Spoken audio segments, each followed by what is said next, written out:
Life speaks. It speaks through struggles and success, through music and messages, the preconceived and the unexpected. Whether you are in the depths of the valley or in the midst of your mountaintop experience, everyone needs to be encouraged from time to time. Here we will share stories of strength, testimonies of triumph, verses of victory, observations, and information meant to touch the heart and uplift the soul, to keep you on your path of purpose and navigate this thing called life with power and authority. This is Andrea L. Hines, and I'm your host for When Life Speaks, here on ALH Broadcasting, an affiliate of the Streaming Inspirational Broadcast Network. I am glad you accepted the invitation to join us tonight. There's something in this broadcast just for you, and if it is going to be a blessing to your life, it will be to someone else as well. So share, tag, start a watch party, and invite someone you know to join us. Then turn down the volume of life and get ready to receive, so that when life speaks, you'll speak life.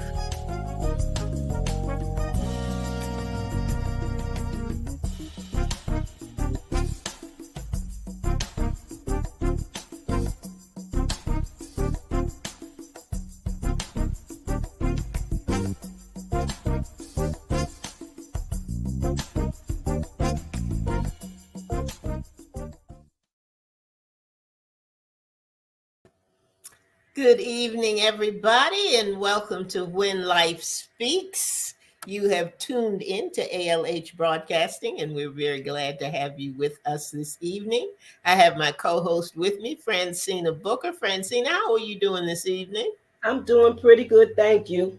Awesome. Always glad to have Francina with us, and here at ALH Broadcasting, and particularly on When Life Speaks, we have different segments of programming that we do to encourage and to uplift and to inspire. We have the power of one, and we talk with people who have done amazing things that just started out by themselves and have grown into movements and operations that they didn't even perceive the direction that they were going in. We have kept faith flowing. We have our prayer programs that come on, and of course we have our testimonies of triumph and our stories of strength, and just have a variety of things to represent what happens when life speaks, because life is speaking all of the time. Let's say good evening to our guests tonight. We have Linda Cooks on the line, and Ida Batts is there. Minister Angie is there. Macy Hill is there. Good evening to you. Glad to have you with us tonight. Be sure to share the broadcast, and I know that others will be coming in a little bit, and hopefully we will get to welcome them also. When I talked with Francina many months ago, seems like, we were talking about, I said, I really want to do something that highlights areas that seniors are either challenged by or would be interested in. Because as I talk to my daughter and talk to other people from different generations and different walks of life, we had discussion about what I wish I had known. So when we come together for Senior Sidebar, it's not just information about seniors and seniors' needs and challenges and all of that. It's for anybody and everybody. Because if you're blessed enough, you're going to get to be a senior. And I think about when I was younger, when I was much younger. I don't know whether you experienced this too, Francina, but when you're coming up, and people talk about retirement and talk about being a senior citizen, that's like forever away. This is, you don't pay attention to that. And as a result, you don't always plan financially well. You don't have things in place that you would have had in place. You don't, when you're 20 years old, you don't think about life insurance and, things like that that really benefit you as you grow older. And so there are a lot of things that we talk about that are not just for us, but for anyone in helping to understand how to, as we're going to talk about tonight, how to live a proactive life. Life happens, but we don't have to be totally unaware, and it doesn't have to knock us off our heels and put us in a place where we're just kind of spinning and not knowing what to do and where to turn and all those other kinds of things that we go through when life speaks. So we're going to talk about that tonight, but we're going to start off with Francina, because Francina several weeks ago came to us and was talking about something called Medicaid expansion. And it's something that has been in the news. It's something that has been all over everywhere. If you listen to anything, things that people are concerned about, and healthcare being one of those things that concerns us all. Um, and she was going to come back on. She said, I'm going to come back on after this meeting. I think the meeting was February 28th, Yes. when they were going to visit their congressman and all of that. And she said she was going to give us an update on Medicaid expansion. Before you do that, though, Angie had a comment. She said she just attended a class about retirement. Angie, I know, was when I first attended my first retirement seminar. I just couldn't. The only reason I was there was because I couldn't figure out why anybody wouldn't want to. So why these people who work 25 and 35 years, not wanting to retire? But that's a whole nother story on a whole nother day. So we're gonna hold that retirement piece, because there's some interesting things about retirement and what it means to people and all of that. But as far as Medicaid expansion, Francina, tell us what that day was like. Tell us what happened and what the outcome was, and just fill us in. Well, first of all, hello everybody. Thank y'all for joining. On February 28th, myself and my advocacy group, along with other groups, we all met at the legislative building in Raleigh to meet with our legislators in reference to expanding Medicaid and getting them to support the bill. I got an opportunity to speak with my senator, who was very open, pleasant, understood. He allowed me to talk, understood what I had to say, but also he also explained his reasons. And it wasn't a yes or no. It was just that he wanted to go and see a little more of the policy, what was it all about. He wanted to know, as far as the money was concerned, who was going to be receiving it, how it was going to be distributed. Well, so I said I would follow up in 2 weeks, which I did, and I talked to his legislative assistant. He couldn't, in so many words, tell me whether the senator voted for it or not, but with the conversation, I already knew. Well, as of Wednesday, y'all, the Senate and the House got together and voted Medicaid expansion in 44-2. Oh, Yeah. yes, yes, yes.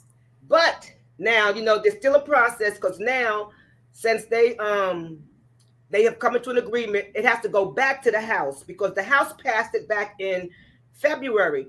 But what happened is, with the Senate come together, they added some policies to it. So now the House got to go and re-examine these policies and what they're saying. But we already know they're going to agree with it. And once they agree with it, then it goes to the governor, Roy Cooper. And we already know, again, because he's been fighting this for some years, since he's been in office, trying to get Medicaid expanded in North Carolina. But with that comes a budget. A budget is included, so he has to come up with a budget, and with that budget, that the House and the Senate has to agree with it. Now, when the policy they sent to him, when he looks at it, either he can veto it or he can agree with it. Again, we already know he's going to agree with it, but at the same time, are they going to agree with his budget? And the thing about it is, even if they don't agree totally, as long as they can come to some kind of agreement together, Mm-hmm. we're gonna be celebrating. But even in that, even after he passes it, it's gonna take a couple of months. In the process, we can start having people sign up for it. And so we're looking at over 600,000 North Carolinians having Woo. access to Medicaid expansion. Those that were not able to qualify for Medicaid because they made too much above the poverty level, but they didn't make enough to be able to afford the marketplace insurance. So Mm-hmm. this is a big win. This is a big win for North Carolina. And so we're looking at maybe around July, August, that we'll really know where everything is coming together. So next week they're going to be meeting again. But like I said, we are shooing. We are All shooing. right. All right. And everybody's just so happy because it's needed. It's needed in North Carolina. Mm-hmm. Francina, did you ever think that you would be in a place where you would be meeting with the governor or meeting with legislators and doing the kind of things that you're doing through the advocacy group? Never. This wasn't even a part of my life. It was through my cancer journey that got me connected. Mm-hmm. Mm-hmm. Because I was a part of it and seeing what all went on with cancer patients firsthand, and me not having insurance because I was no longer able to work, what all you go through, and my legislative assistant said to me today when I called, because I sent an email to thank him, but I also wanted to do a personal phone call. Mm-hmm. And I said to him, I want to just tell him thank you so much. I truly appreciate.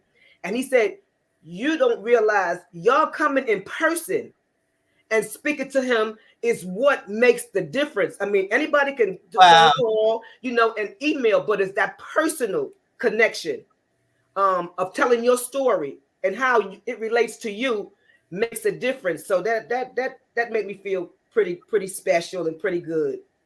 Francina, too, I think about it all the time because we always talk about, I call it the brother they and sister somebody, because we're always saying, pointing away from ourselves, and we're always saying somebody ought to do something. Somebody ought to say something. Well, they need to do this or they need to do that. Well, we are the they.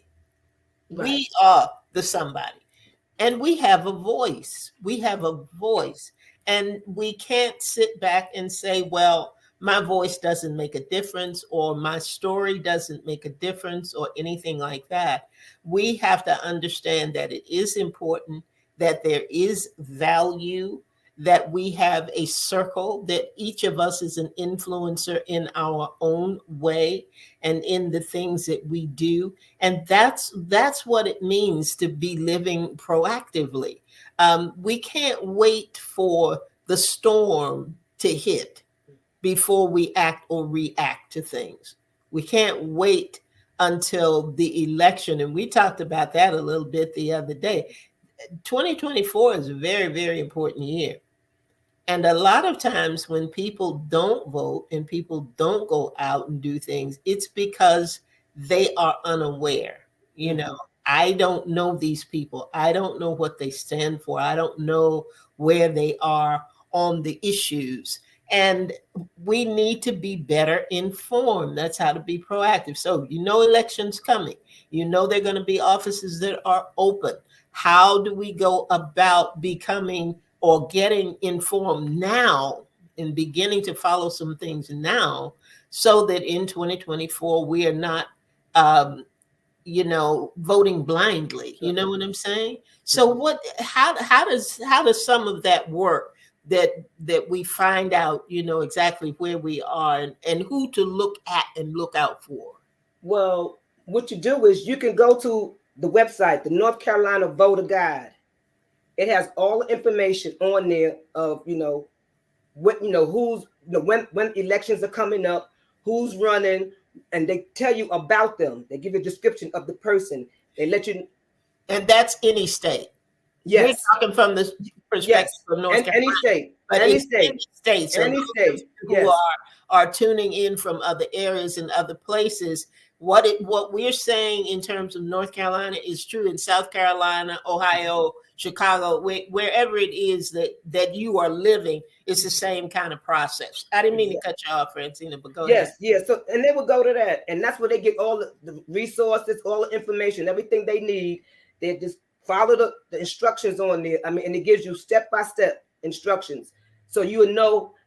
And another thing, what it is even with this here, and I know we're going to probably get back to that, is knowing your district. You need to know what district you're in.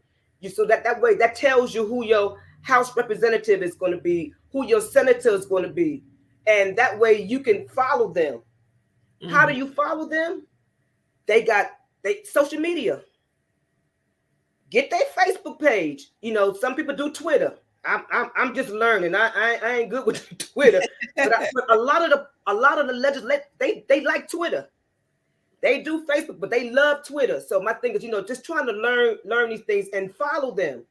Mm-hmm. The other thing is also with that, like I said, sign up for newsletters. Okay. So that way you get information coming to you in your emails about um different things or places they may be going. They maybe have town hall meetings. They may be in the area where you live at. So you want to go and you ain't gotta, do anything. Just sit back and listen, see what it's about so you can get understanding. So then you will know how you want to, react to it. Mm-hmm. Mm-hmm. And And that brings us. You said something about the town meeting, and you had an opportunity to go to one. I think yesterday, because yes, we talked about the state and national impact that you can have when you get in touch with your congressmen and your senators, and we can no longer sit back and say we don't have time. mm-hmm.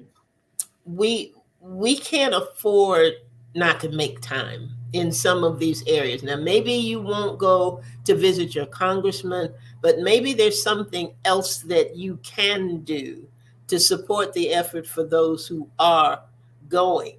But you as an individual, how knowledgeable are we about the community that we live in and some of the things that are going on, right under our nose, So there are these town hall meetings. There are things that we were talking about, uh, the making calls. You were talking about Francina having these meetings. We talked about the media, not social media, but the media.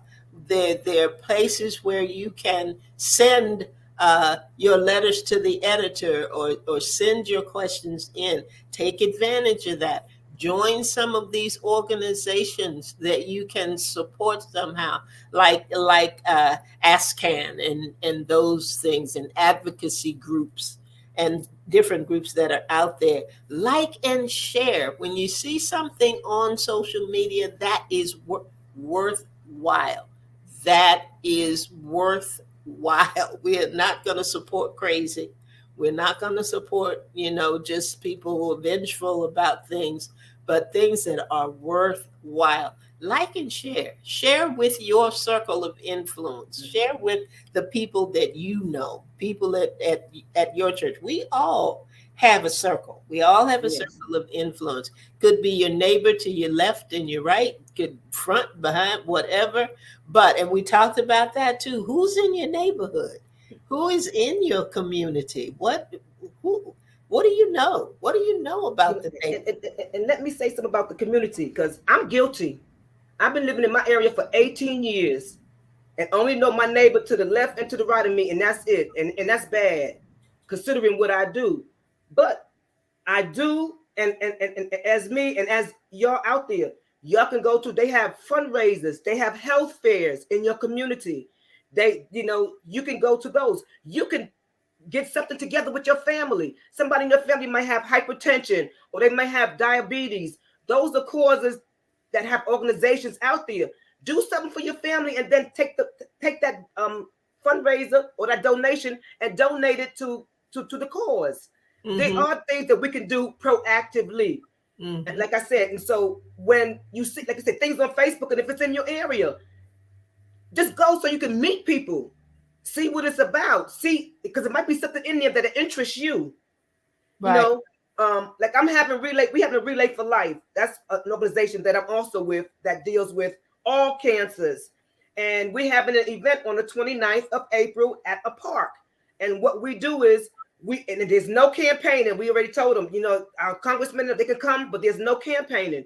You come in there to be a part of the community, and what we do is we have music, we have Zumba, we have games, bingo.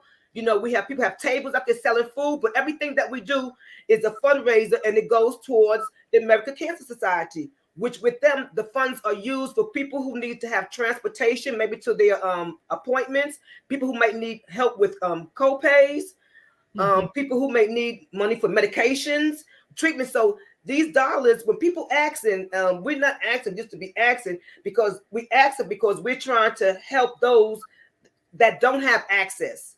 And like I said, anything that you give is appreciated. I don't, and nothing too small. But we do have to get involved, because that could be us. That could be our family member that need that type of help, the type of care, where we may not be able to do it ourselves, but knowing that these organizations are out there, that we can get resources that will be able to help. That's And very key. That's very key, Francina. And it is interesting because, and I had made a note about it for tonight. You were saying that had it not been for your cancer journey, that there were just, you probably would not have connected with ASCAN, or mhm, some of the other things that you're doing and the support groups that you're a part of. And that we need to know what our passion is. What is it that you are passionate about? If you're wondering, how do I get plugged in and how do I do things? How do I know what to do in my community? Follow your passion. Follow your mhm, passion, and that will help to expand your circle, and that will help to expand your knowledge base, and that will help you to better understand what is out there. Now, I'm mhm, not a member of this organization per se, but there is a nonprofit organization here in Raleigh in the Wake County area, and it deals with homelessness, particularly in finding homes for families. There's a huge number of children who are part of the homeless population out there. And they do periodically if you're saying, I don't really have a lot of money to contribute, periodically they will do a matching funds thing, mhm, where if you, whatever you give, they will double or they will triple,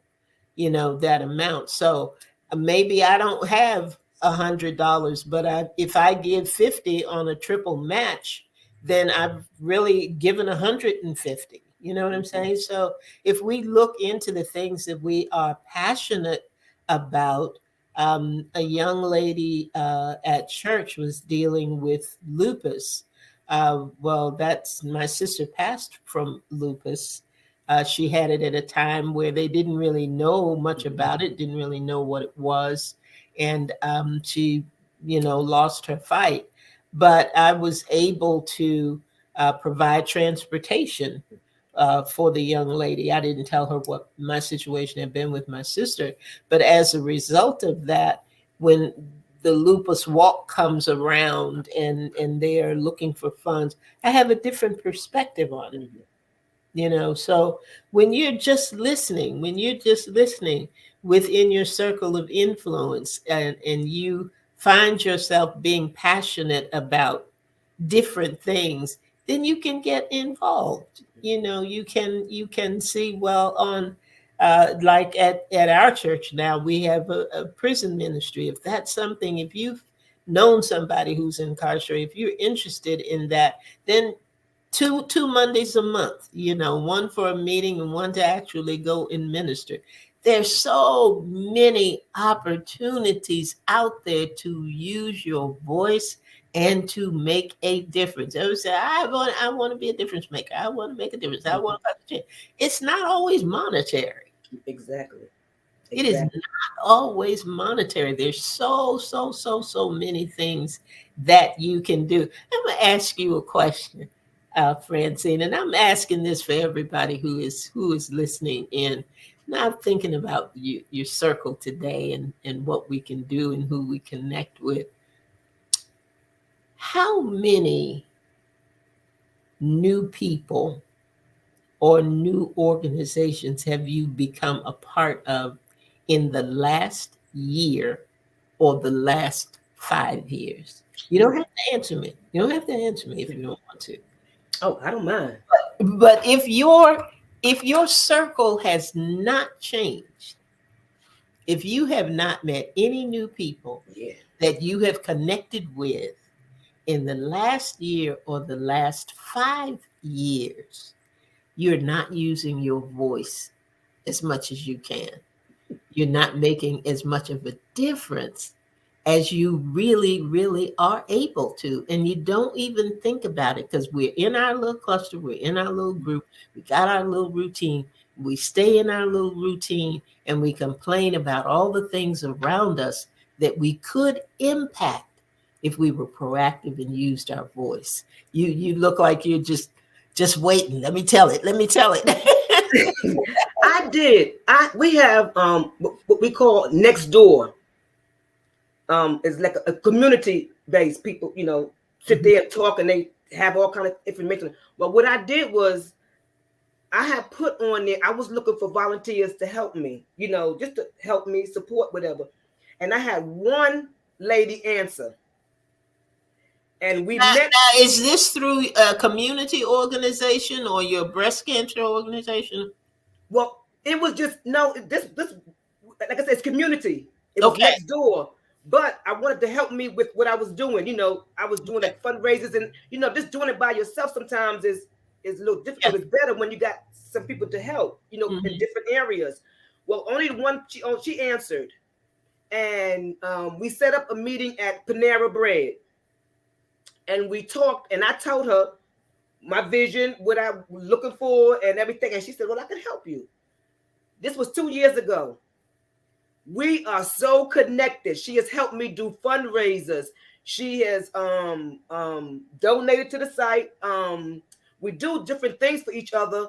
She's more quiet, not one to really be out there, but she does talk to people, tell them about the organization. And so and we give them, there's a website with my ACS Can website. She even joined that. Hmm. She's helping me with my Relay for Life. She's joined that as to be with me. So my thing is, had I not reached out, we would have never connected.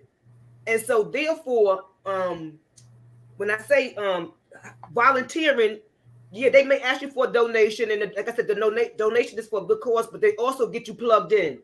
They Hmm. tell you how you could volunteer. You let them know, what you would want to do. They give you different things that they share with you. You allow. I mean, they give you opportunities where you could come on to calls and just listen to conversations.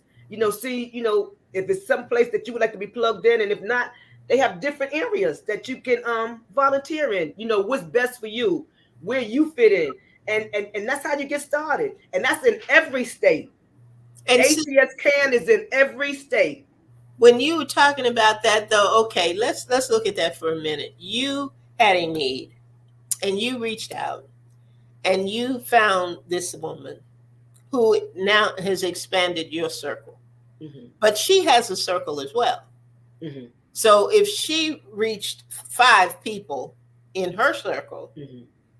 and they reach the people in their circle, you know what I'm saying? Yeah. It's Hmm. just this, there's this explosion of help. There's this explosion Exactly. of True. like-minded people who are wanting to do something positive, who are wanting to become the change that we talk about all of the time. Right.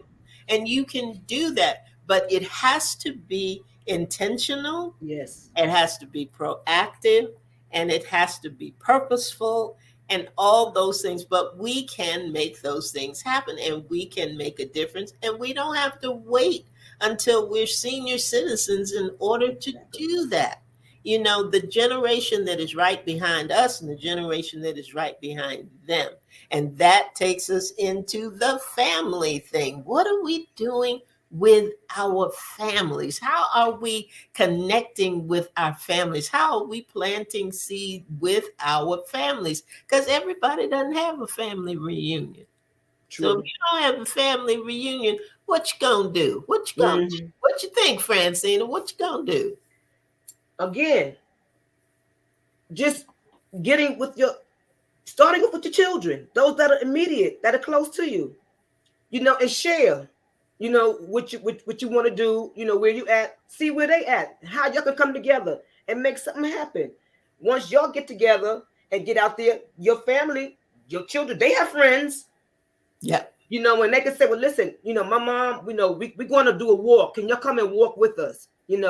Or my mom wants to, she's selling bags, can y'all see if y'all want to go ahead and maybe take something to school? I mean, to work, or some maybe when you're out in the community, y'all got friends, talk to them, let them know, give them an understanding of why we do what we do.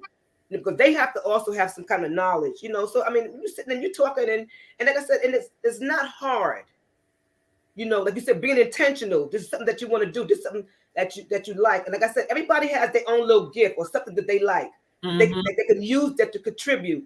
I got Mm-hmm. some little girls, they are decorating the bags because they like doing that. So that's how I got them involved. They're decorating the bags for me. Mm-hmm. So it's something that they can do that they will enjoy, that will help you out, and you keep, just keep moving forward. But we got it. And my children, that's, I mean, they do help me as far as getting with their friends and getting them to donate. And my niece, because her mother, which was my sister, she likes to do the walks. They take the kids out, the whole family, and they go and do the walks, and support, some of the organizations. But because I guess I'm here and my family is not, it's more difficult, because It's believe hard. me, if they was here, oh, I'd be done had them put to work. That would be no ifs, ands, or buts about it. But I do appreciate what they do, and then they also tell some of my story to their friends. This is my mom, and she's overcome, and so it encourages them. And when they find out that they know somebody, and I tell them, I said, well, if they open, tell them to give me a call. I can, talk to them. I can listen to what they have to say. If there's anything that I can help them with, let me know. So, that's also too, puts me, out there, even though we might be in different states, I can connect them to somebody that's in their state.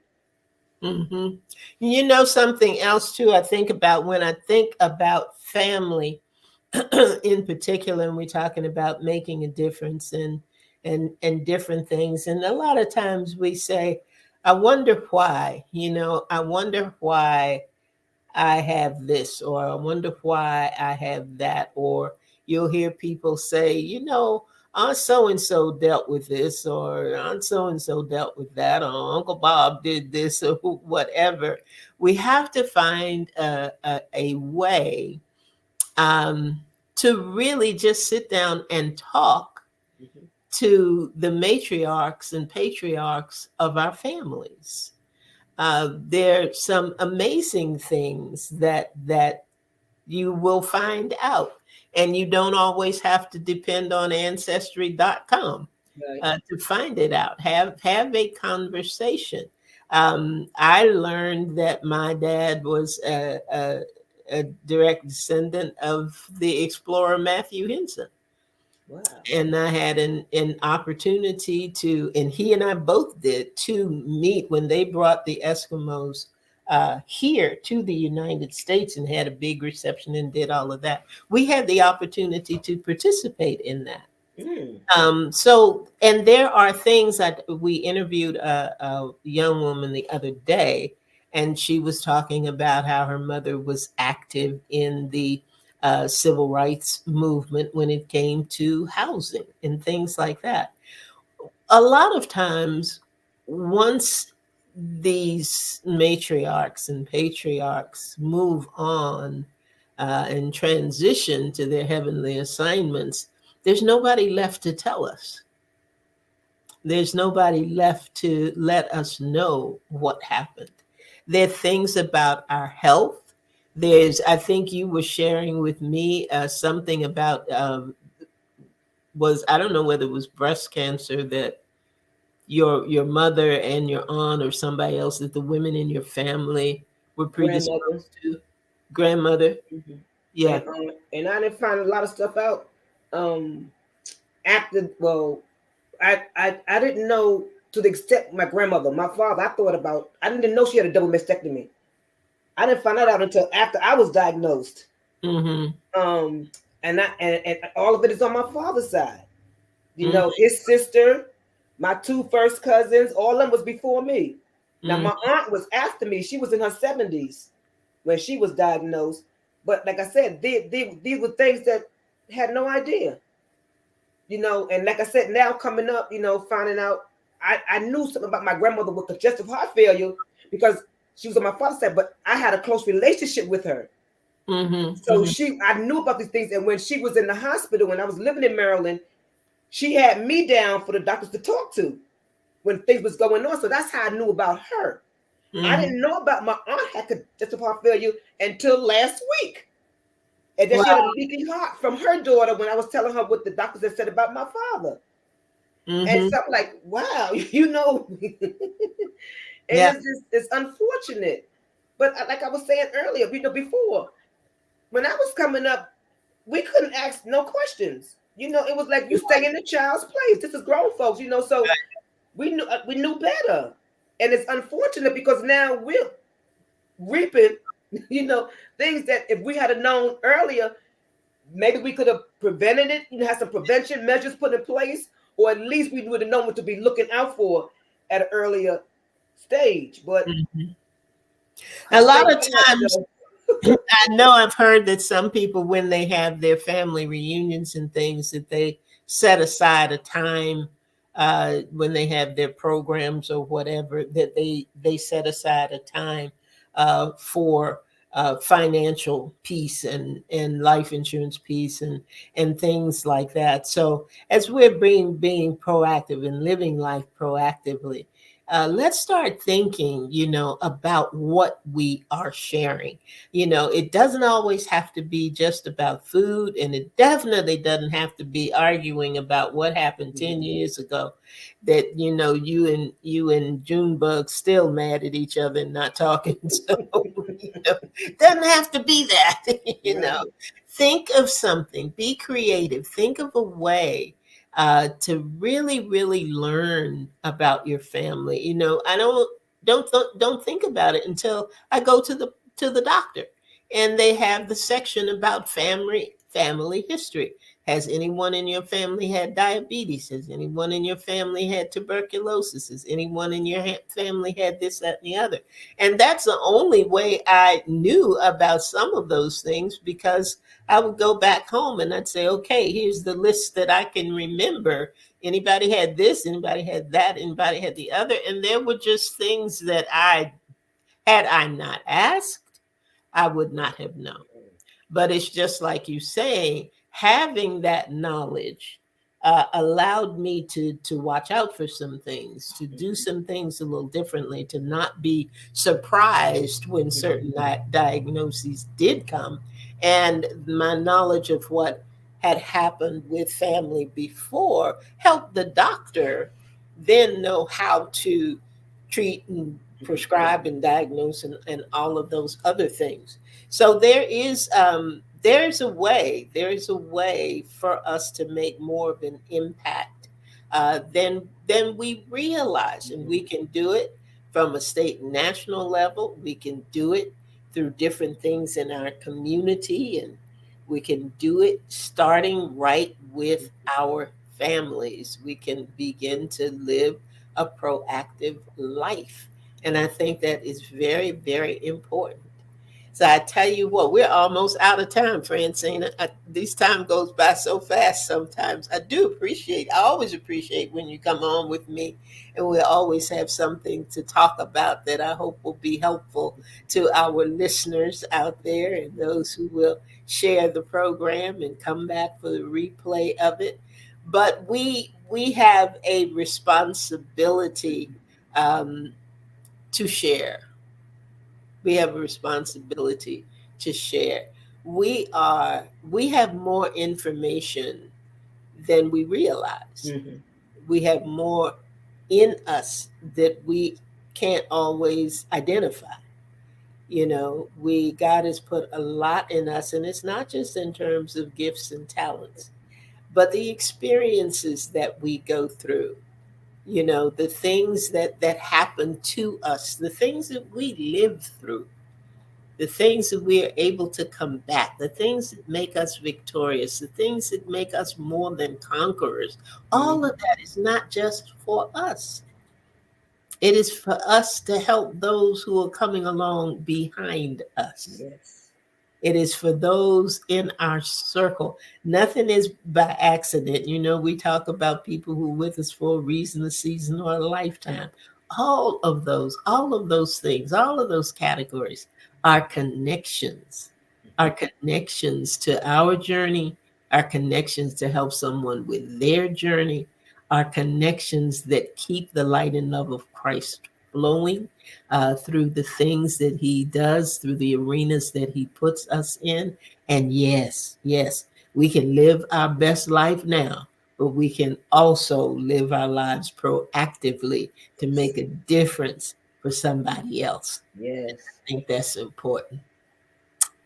That's it, man. I tell you what. Francine, you have any closing remarks for us Yes, tonight? I do. Okay. I want to ask everybody to. It is vital and very important to get to know who your legislators are. And I say that because they put out a lot of policies that affect us. And they're making decisions on our behalf when we need to be making these decisions and letting them know, what is needed, how it affects us, especially as African American women. Uh-huh. So, in order to do that, we got to get connected to them. So you got to know who they are. Go and look at their bios. Look and see what they represent. Look and see the type of policies and committees that they're on. Is there anything that they're dealing with or talking about that may affect you, somebody in your family, somebody close to you, so that you can have a say? My thing is, we have to stop the silence. And education and using our voice is key in making a difference. We have the power to make a difference. Yes, we do. Absolutely. Absolutely. Francina, I can't think of a better way to end this program because we do. We do have a power. We have a voice. We have been empowered in ways that we don't even realize. And we got to put that stuff to work. We got to put it to work. And we're going to live proactive lives and we're going to make a difference. State, national, community, family. That's right. Yeah, we got it. We got it. Okay, that's it for us for the evening. Look, don't forget, we got things coming up. Have a reading for His Glory on Saturday, April the 29th. And I want everybody to register for and come on out and do that. And then we have Make It Count, which is going to be our 5th anniversary celebration. That's going to be June 10th. So keep an eye out. I'm going to have stuff in the newsletter and I'm going to be talking about it every program from now to then. So if you want to participate, and I sure want you to, be sure that you do that. But put a big circle on your calendar right now so that you know that unfortunately you won't be able to go to the ASCAN event. But you won't be able to walk that day. 1 to 3, you're going to be doing something else. And we appreciate that. We appreciate that. So thank you so much for being with us. Thank you for the countries who come in. We welcome them and thank them for being a part of the discussion. Pass this information along because, like Francina said, it's not just for the state of North Carolina. It is everywhere, everywhere. Let your voice be heard. Expand your circle. Talk to your family and watch, watch, watch. because you will make a difference that you didn't even realize. So Amen. that's for the evening. Francina, again, thank you so much, lady, for being with me tonight and for sharing the information that we did. And don't forget, folks, this show will re-air on Saturday at noon. Saturday at noon. So if you know somebody who can benefit from the information and the things that we talked about tonight that may not have been on and you weren't able to share, tell them to listen, to come back to ALH Broadcasting on Saturday at noon so that they can get some of this great information and move forward in their own journey. So until next week, you have a wonderful week out there, everybody. And come on back at 7 p.m. and get ready to turn down the volume of life for just about 45 minutes. And you'll be ready to receive so that when life speaks, what's going to happen, Francina? You speak life. There you go. Good night, everyone. Good night, everybody.